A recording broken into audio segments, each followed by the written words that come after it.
Hémicycle, la chronique politique du Grand Journal à suivre notamment en vidéo sur nos pages Facebook, YouTube et X. Bonjour Alexis Lacroix. Bonjour Steve Nadjar. Et merci de nous rejoindre. Merci vous à êtes vous. le directeur de la rédaction d'Actualité Juive. Alexis, on poursuit avec vous notre analyse de cette campagne pour les européennes qui a connu une accélération ce week-end avec donc notamment le meeting du parti présidentiel à Lille en présence de sa tête de liste Valérie Ayé, mais aussi de Gabriel Attal. Renaissance a mis en avant la menace russe sur le continent européen en dénonçant ce qu'il considère comme ses premiers alliés en France, à savoir le Rassemblement national. Alors on peut dire ça comme ça, si vous voulez Steve, allons très vite.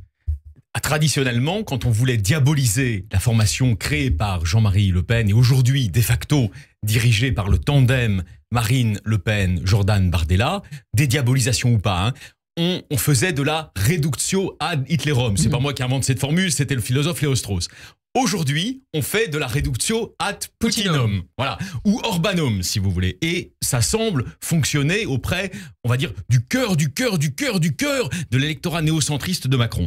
Je cite Valérie Ayé, vous la citiez, hier Daladier et Chamberlain, aujourd'hui Le Pen et Orban, nous sommes à Munich en 1938. Et très en verve, le nouveau Premier ministre, qui est un Premier ministre du Verbe, comme son président, mais de quel droit parle-t-il ainsi au nom de la France?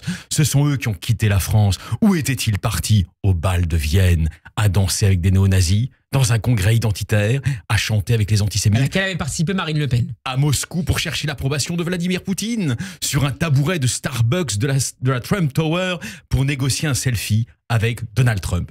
Si je cite ces déclarations, c'est parce que le meeting de Lille, qui devait lancer la campagne de Renew, le parti présidentiel, a été quand même largement dominé par ce paradigme que l'on peut appeler de l'indignation et de la dénonciation de ce qui serait la tentation mousquetaire du Rassemblement national. Munich 1938, ça vous semble un raccourci un peu abusif? Je ne juge pas.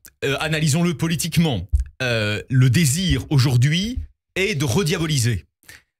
Il apparaît difficile aux stratèges de la Macronie de rediaboliser le RN uniquement sur le terrain, j'allais dire, traditionnel, où celui-ci le fut pendant de nombreuses années. On était petits, mais enfin on peut s'en souvenir, les années SOS Racisme, où on parlait du RN, du Front National, comme d'un parti essentiellement animé par des racistes, voire par des antisémites. Aujourd'hui, c'est moins crédible, ne serait-ce qu'en raison du discours sur l'islam qui est tenu aujourd'hui par Bardella. Donc la dénonciation morale, par exemple, ne fonctionne plus. Alors, je pense qu'ils le savent. Ils savent très bien que ça fonctionne beaucoup moins. Là, en revanche, ils essayent un autre angle, qui est de dire, au fond, c'est le parti de l'anti-France. Vous voyez, ils jouent sciemment ou inconsciemment contre les intérêts français en s'alliant avec des dictateurs illibéraux, Poutine ou Orban, ou bien en allant quémander le soutien du challenger de Joe Biden, qui est Donald Trump, mais dont on sait bien que le jour venu, il ne serait pas forcément un chantre et un défenseur principal des intérêts français. Voilà ce qu'ils essayent. Alors maintenant, la question... Est-ce que ce discours peut imprimer dans l'opinion publique? Ça, si vous voulez, je pense qu'en dehors d'un noyau extrêmement militant de macroniens, je serais tenté de vous dire assez sectaire. Enfin, il y a des macroniens de toutes sortes, mais il y a des macroniens sectaires. Évidemment, eux, ils vont être séduits parce que ça renforce leur conviction que RN égale Poutine. Si on fait une analyse un peu plus subtile, et je n'insulte pas les macroniens, il y a beaucoup de gens très différents. Évidemment, il n'y a pas que des sectaires, Alexis. Bah justement, c'est ce que je vous dis. Il y a beaucoup de gens très différents et ils ne sont pas dupes, si vous voulez, de ce qui est quand même une manœuvre politicienne habile, bien sûr, mais qui ne recouvre pas complètement la réalité du RN. D'ailleurs, vous ne partagez pas cette dramatisation des enjeux?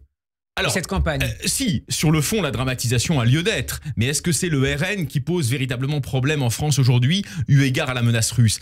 Ça n'est pas totalement sûr. D'ailleurs, si on est objectif, ils ont posé ce problème il y a 4-5 ans. Aujourd'hui, Jordan Bardella, il suffit de l'écouter, et je ne suis pas son turiféraire, mais essayons de décrire la réalité de la manière la plus fine, comme beaucoup de macroniens peuvent l'apercevoir. Jordan Bardella n'arrête pas de faire référence au combat si légitime de l'Ukraine démocratique. Donc vous voyez bien... Même si Marine Le Pen a dénoncé les dernières déclarations d'Emmanuel Macron concernant le soutien bien sûr, naturellement, à l'Ukraine. Bien sûr, mais est-ce qu'on peut réduire le RN faire cette reductio ad Putinum du RN d'aujourd'hui? L'esprit nuancé et je crois équitable que je suis pense que beaucoup de macroniens militants ne seront pas totalement dupes de l'opération. Mais nous sommes en campagne.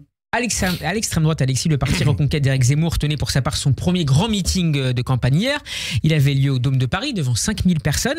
Et la tête de liste Marion Maréchal a dénoncé l'islamisation de la France et de l'Europe dans la veine de son début de campagne lancé sur des bases identitaires.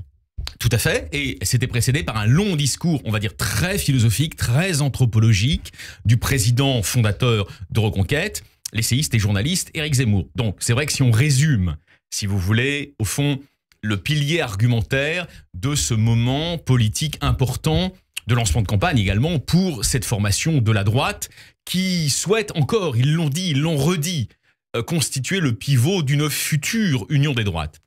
Si on résume, il y a deux choses. Il y a Éric Zemmour l'a beaucoup fait, mais Marion Maréchal également, vous avez raison, se référer à ce qu'il pense être, à tort ou à raison, là nous analysons, c'est pareil, l'essence de l'Europe. Donc l'essence de l'Europe, je résume, en faisant référence à ce que Éric Zemmour en a dit, le miracle européen. Le miracle européen qui est, selon lui, le cœur battant de l'aventure humaine. Il est remonté très haut dans cette logique, j'allais dire, de cohérence civilisationnelle. Il a cité notamment Aristote. Nous avons au fond eu droit à un grand excursus historique et anthropologique allant d'Aristote à Mozart. Pour nous dire quoi ?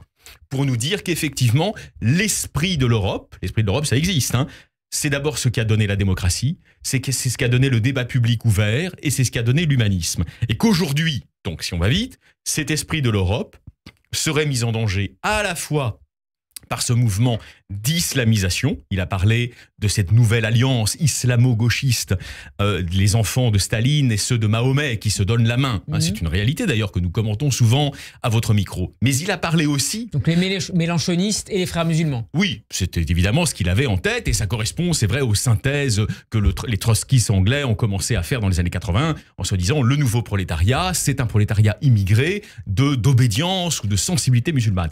Mais il a fait référence aussi... Pour terminer, Alexis. Voilà, pour terminer, à quelque chose de plus politique. Il ne faut pas, selon eux, faire le Frexit, quitter l'Europe, quitter l'Union européenne, mais plutôt peser de l'intérieur, espère-t-il, avec un groupe qui sera celui des conservateurs européens. Il y avait d'ailleurs un représentant italien qui a parlé. Position à peu près identique à celle définie désormais par le Rassemblement national. Vous avez raison, sauf que le Rassemblement national est dans un autre groupe. Mais là, de ce point de vue-là, ça se rejoint. Et avec l'idée que l'Union européenne telle qu'elle fonctionne aujourd'hui, et notamment la Commission européenne sur laquelle Éric Zemmour a, on va dire, beaucoup tapé, avec notamment Madame van der Leyen, eh bien, cette Union européenne trahit l'esprit fondamental de l'Europe et devient, selon eux, un instrument du grand remplacement progressif des peuples européens par des peuples venus d'autres continents. C'était, au fond, le fond de l'argumentaire. Alors merci, là c'est Alexis. pareil, en 15 secondes, est-ce que ça peut convaincre ?